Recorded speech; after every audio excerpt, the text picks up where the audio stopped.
Good evening, everyone. I hold in my hand the last known footage ever edited by a Soviet. As of 2 weeks ago, he has cut himself off from the world, and no one has heard from him since. Before we play this, I must warn the faint of heart. What you see on this will change the world forever. Pigeons aren't real? Wake up. That's too convenient of an answer. All the loose ends tied too nicely. The mainstream media hopes you don't notice.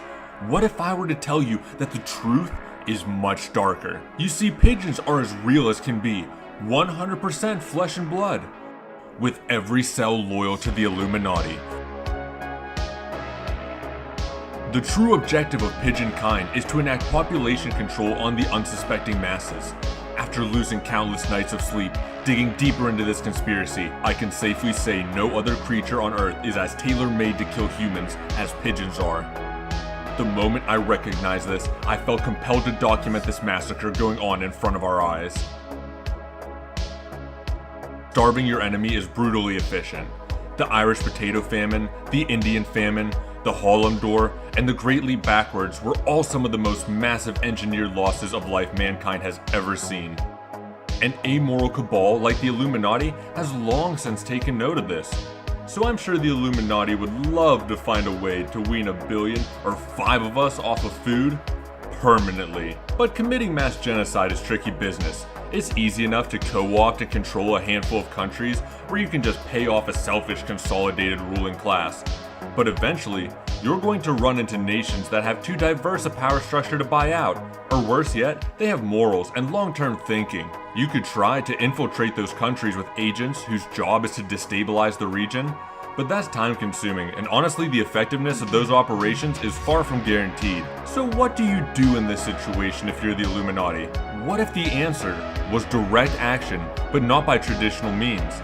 In theory, if you could infiltrate a nation with a vast amount of undetectable agents, then had them steal and eat food in mass, it could greatly deplete a nation's food reserves.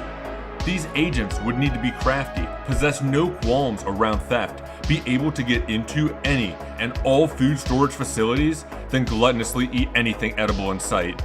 But invisible Americans don't exist, do they? Luckily, no such humans exist, right? An agent with such a skill set can only be an urban legend. Right? Right? You're not entirely wrong. No human agents could achieve such feats. Not to mention the unachievable scale of logistics needed to lead and monitor such a massive amount of humans.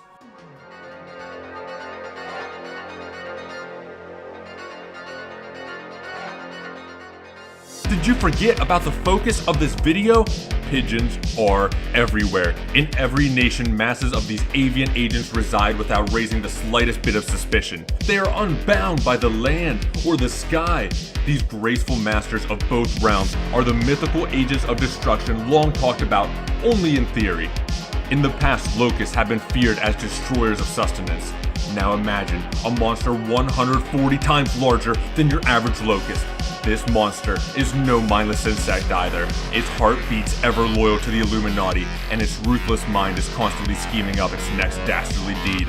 Just look at those cold eyes. Try as they may to act dumb, the fire of psychopathic brilliance shines through. I fear most of you are unaware of the sheer scale of this operation. It's successfully been enacted for decades, and yet I haven't heard another soul talking about it. Worldwide, there are 400 million of these monsters residing everywhere we live. Supposedly, they only eat 30 grams of food a day.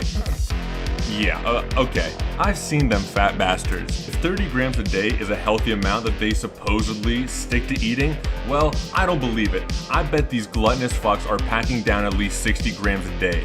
Easy. That amount of food could feed 10 million people a year. But it doesn't. Instead, all of those meals fall down the ravenous gullets of 400 million pigeons. That's the Harlem Door, with a little extra, every year. Terrifying, right? Immensely. I know. What's scarier is that is just the tip of the iceberg. If pigeons were only helping the Illuminati kill 10 million people a year, I wouldn't be making this video. Coke's been doing that for years. What you need to know is artificial famines are only the start of the dastardly deeds pigeons commit. Europe bought 4 billion tons of shit. threw it at every fan on the continent, and thus started World War I. A few clever devils discovered that if you mix ammonium and bleach together, you get a nifty gas that chemically blisters off your will to live and all the skin that it touches too. People decided the Dijon gas was too powerful. After the war concluded, many players banded together to create the Geneva Conventions. This treaty formally banned the use of mustard gas and nearly all other chemical and biological weapons. Although, you would have to be a fool to think that a mere treaty would stop the Illuminati. They have an army of agents 400 million strong. These agents cannot carry guns or drop bombs much bigger than fireworks, but they don't need to. Their weapon of choice is much deadlier, invisible to the naked eye, and manufactured free of charge. Enter microbes, every pigeon's deadly means of assault. Throughout history, humanity has rightfully feared disease. The Black Plague, smallpox, and the Spanish flu all ravaged society in years past. Hidden away in clandestine labs, scientists in every nation work on creating ever deadlier pathogens. You know, just in case. Just as Genghis Khan weaponized the corpses of his enemies, so have the Illuminati weaponized pigeons. This year, we've all seen firsthand how brutal disease can be. If your goal is population control, well, few methods are as effective. There is one downside though. If you don't mind ignoring human rights, it's not particularly hard to cut person-to-person transmission to a crawl. If only there was some other way to spread pestilence. Just think about it. All of a sudden, the food raids pigeons have been carrying out made even more sense than they did when I started my research. I knew 10 million deaths a year was chump change to the Illuminati. No, the real purpose of those raids was to train a generation of avian warriors in the art of infiltrating an unsuspecting human population, becoming omnipresent yet never in danger amongst them, all while breaking into and out of fortified structures, biding their time as they generate a bioweapon. A pigeon's guts are among the most septic environments known to mankind. This decrepit filth is an ideal breeding ground for malicious microscopic life. You don't need to be a biochemist to comprehend how dangerous the contents of this slurry are. Just listen to this list of what it could contain: E. coli, Salmonella, West Nile virus, avian influenza, and these are just the pathogens we've been told that they harbor. Now that I knew pigeons were in cahoots with the Illuminati, I couldn't help but wonder what else resided in their feathery guts. Resistance to diseases like this is not a natural occurrence. The most likely answer to this abnormal strength? Genetic engineering. So what would be stopping the Illuminati from giving their armada the ability to resist Ebola, hemorrhagic fever, even the bubonic plague? Nothing. Nor was there a limit to their production of bioweaponry. As long as they live, pigeon guts churn with microbial multiplication.